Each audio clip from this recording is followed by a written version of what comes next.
got it, Pop. I got TB. I got consumption. Oh, you ain't got nothing. It didn't say you had it. It just said that it was unsatisfactory due to a technical fault. That's just what they tell you to try to break it to you easy. They don't want to come out and tell you that you're dying. But I'm dying, Pop. Oh, you ain't dying. You're a young fella. Yeah, but listen, I got this cough. Cough over that way. And I've been tired lately and out of breath. Well, you got to give them up. I don't smoke. I'm not talking about cigarettes. I'm talking about women. That's not it. I know what it is. You didn't take care of me when I was a kid. You didn't give me enough milk. When I was 5 years old, you gave me coffee. Well, it had milk in it. It's all your fault. This house was always damp. Even my bed was damp. Now, you can't blame that on me.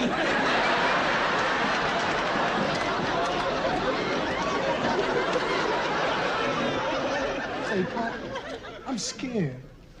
I'm really scared. Well, don't come near me. Don't come near me with that stuff. That stuff is catching. But I'm your son, you're all flesh and blood. I don't care who you are. Don't call on me. They don't need both of us having it. I'm gonna have enough trouble trying to run this place alone anyway. I don't know how I'm gonna do it. What a terrible thing to happen to a guy my age. You? What about me? I'm the one who's sick.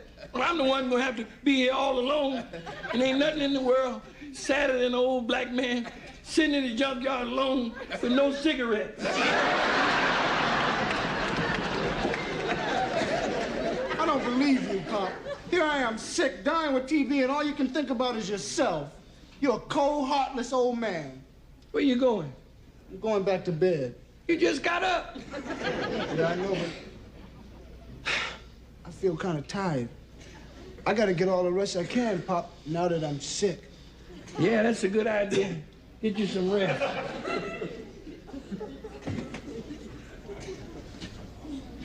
I'll see you in the morning. If God's willing. You all right, son? Ain't nothing wrong with you. You ain't got it. You think so, huh? Sure. But if you have got it, you got it from that damn X-ray. You got it from that X-ray machine. I told you everything's true. You want to go out and enjoy something free. Fred, I hope we're not imposing on you by staying the night. Oh, not at all. Glad to have you. See, you and Grady can take the front room, and Lamont and I will sleep in the back. And you can go up now if you'd like to and sort of freshen up. Yeah, why don't you do that, baby? You go freshen up, and me and Fred will reminisce a while. All right. Right. I'll do that. Okay. You'll find everything up there. Thank you. See, hey, Grady, that's a good-looking woman you got there. Where'd you meet her? She's pretty. You think she's pretty? You should see her sister. Beautiful. No kidding. If she's so pretty, why is it that your stepdaughter is Large. No, Plump. no, Fat. that's the one. I don't know. But she's a nice girl, that Betty Jane, and just dying to get married.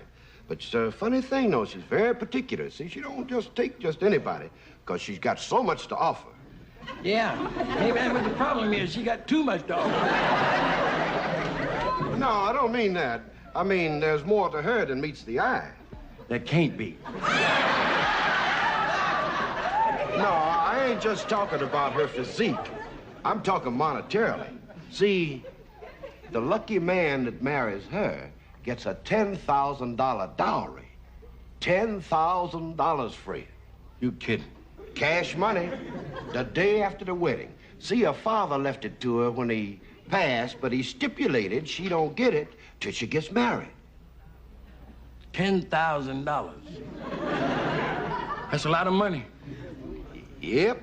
A man could do a lot with $10,000, especially if he had a little business he was trying to build up. Yeah. A man could get a new truck with $10,000. Fix his home up like brand new. Pay off bills. Yeah, and take a trip. Right. But It's not gonna be easy to find a husband for her. She's so shy and all. And so misunderstood. Right. Say, Grady, what about Lamont? Lamont? It never crossed my mind. He'd be perfect. You think he'll go for it? Sure you go for it. Leave it to me. Hey, Fred, that's great. Hey, Grady. See, up to now, Grady, we just been cousins. But now we're gonna be in-laws. Fred, that's using your head. Grady, you still shady.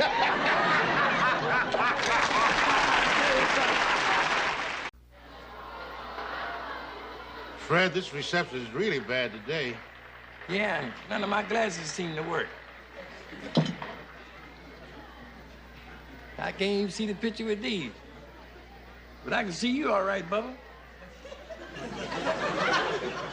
Look like you got a 24-inch mouth. Fred, glasses won't do no good. It's the set. You got to adjust it. Yeah, I guess you're right. I'll adjust it.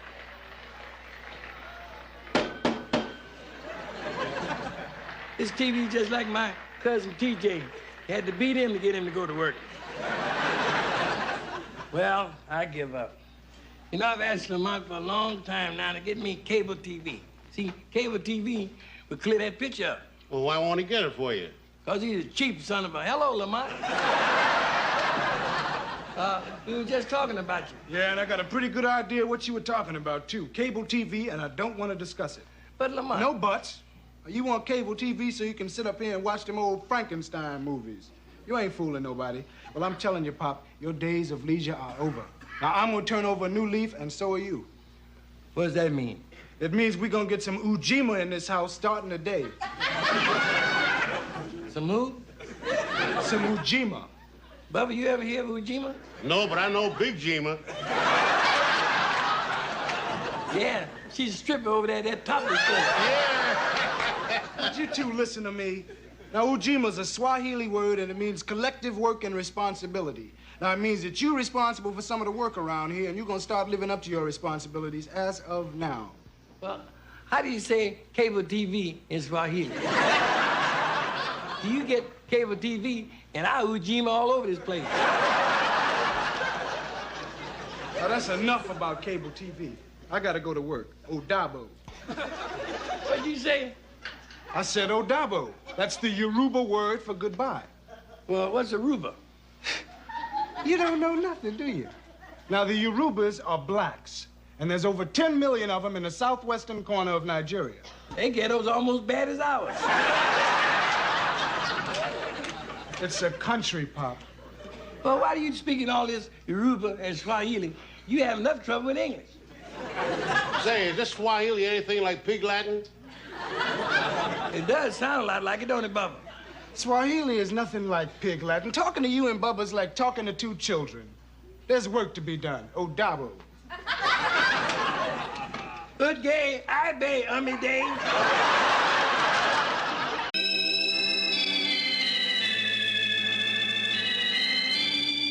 Are you sure, Doctor?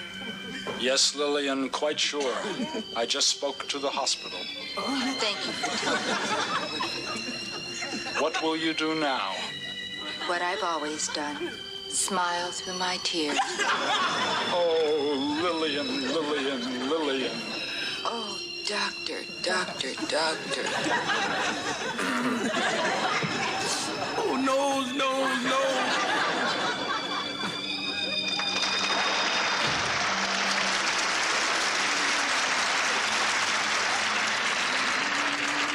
Would you turn that off, please? Say, why did you do that? I'm watching my favorite TV show, Death Valley Hospital. It makes too much noise, Pop. Do you mind? I sure feel sorry for Lillian. I'm not kidding you. Wednesday, she found out that her best friend ran away with her husband. And Thursday, she found out her son had been arrested for stealing a car. And then today, she found out that her daughter was pregnant and was living with a rock group. But she did get some good news. The doctor gave her 6 months to live. And that's the same married doctor that she been having the illicit affair with. Hey, Papa, if you don't mind being a little more quiet, see, I got this terrible headache.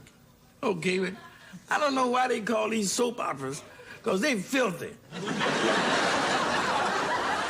Look, Pop, you know, I got a headache, a real bad headache. I've had it for the last 2 days. Uh-oh. Uh-oh? What do you mean, uh-oh? That's what Lillian had last week. All right, so I got 6 months to live. Well, that ain't too bad. It could be worse. At least you're not pregnant. Pop, would you stop talking about this dumb soap opera? As a matter of fact, just stop talking, period, all right? Well, what did I do? Nothing, but I've been trying to tell you, man, I got a headache. I mean, all I'm doing is just sitting here watching a sad TV show and crying and enjoying myself. Yeah, well, I'm out there all day working my tail off on the truck. Why don't you clean this place up? Look at it, it's a mess. Paper scattered all over the floor. I bet you last night's dishes are still in the sink, right? Right? Shh. Remember, son, your headache. Man, I've had this headache for 2 days. I'm going to the kitchen and take myself a headache pill. Pop, do you know there's not a clean glass in...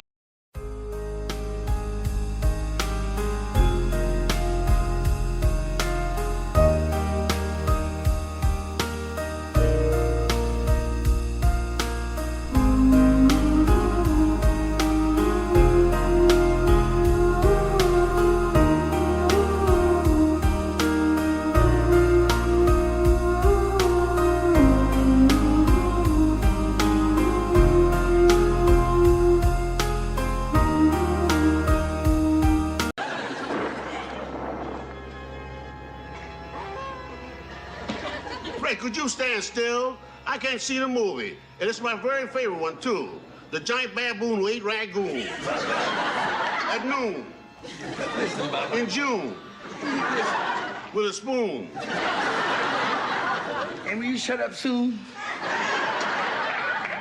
What's eating you, Fred? I don't know, Bubba. I'm just nervous. I haven't even slept since I heard the news. What news? You know, Janet's mother's a big shot school teacher up there in Oakland, and she's coming all the way down here just to read a paper. But don't they have no papers up in Oakland? Bubba, it's a paper that she wrote. You see, she's reading it at a big teachers' convention here in town, out loud in front of everybody. Fred, you must feel very dumb. What are your grandchildren going to think? They got a grandmother who writes papers and a grandfather who collects them. Before I talked to you, Bubba, I felt awful. Now I feel terrible. How'd you like to feel this? Well, I'm sorry. You're right, Bubba, but what's she gonna think of me? I ain't nothing but a junk man. Fred, you remind me of the immortal Phil Green. Who's he? He used to be just like you.